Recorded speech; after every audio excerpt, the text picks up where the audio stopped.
Hey there, YouTube fans. This is White Fang Talks coming back again with another video.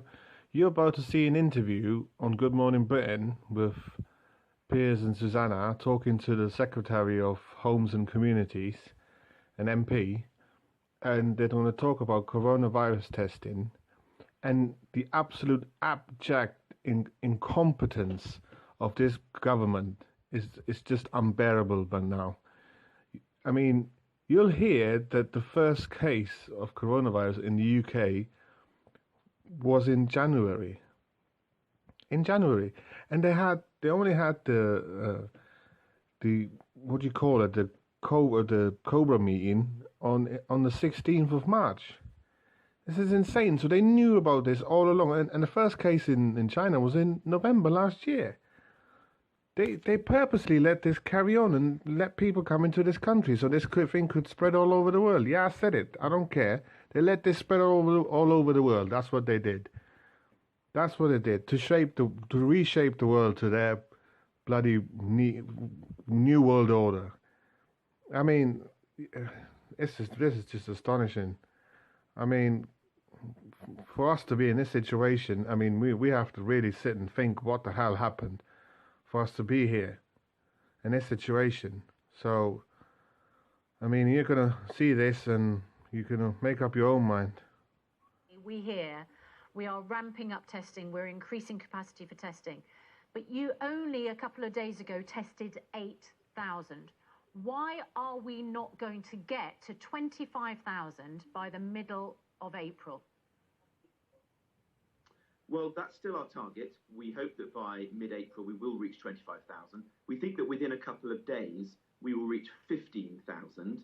So production is increasing and the number of individuals being tested is rising. As I say, we now have reached the point where we have more tests available than we need for patients who are in critical conditions in hospitals. That was always our priority on medical advice. Apologies for interrupting, but my question was, why has it taken so long?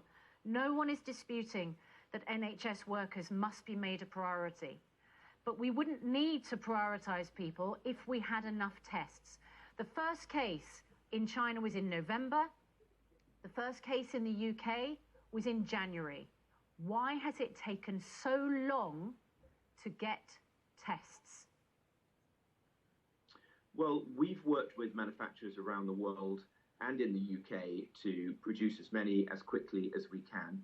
Obviously, it's the nature of a global pandemic that there's huge demand for the tests. Testing has emerged as being absolutely critical to produce an exit strategy from the virus, and every other developed country in the world is ordering as many tests as they possibly can. So we are behind.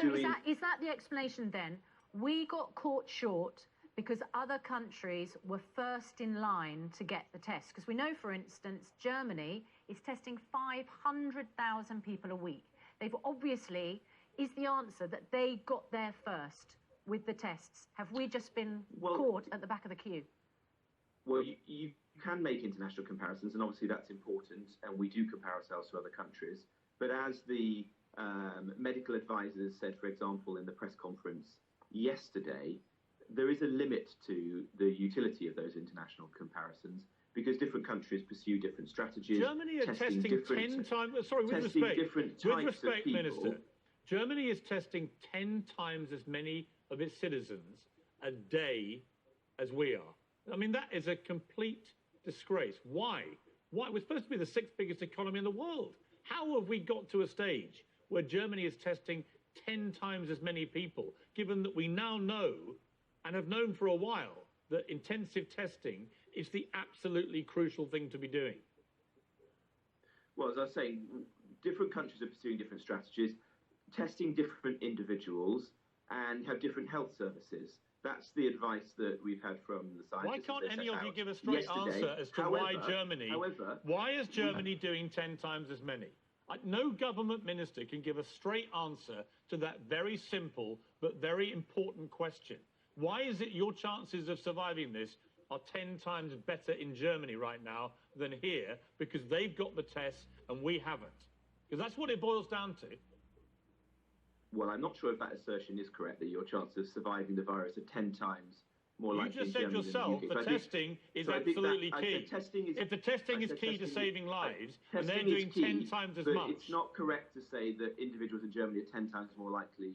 You know, that is the reason why. You don't know that. It's why you and I, who are not medics, should be cautious about making statements like that, which are not founded in medical science. Okay, well let's rewind. Let's start with a fact. Do you accept, Minister, do you accept that Germany is doing 10 times as much testing? Germany is testing far more individuals than in the UK. Do you accept it's doing 10 times as much? We want to test far more people. Do you accept? We are now increasing. You want to deal in facts. Do you accept that Germany is testing 10 times as many people a day? Well, I don't have to hand the latest figures for Germany. I do have them for the UK, as you'd expect. And the UK's figures are that we have tested 8,240 people on Monday. We believe that we have capacity now to test 12,750 individuals, and that can rise within a couple of days to 15,000. Okay,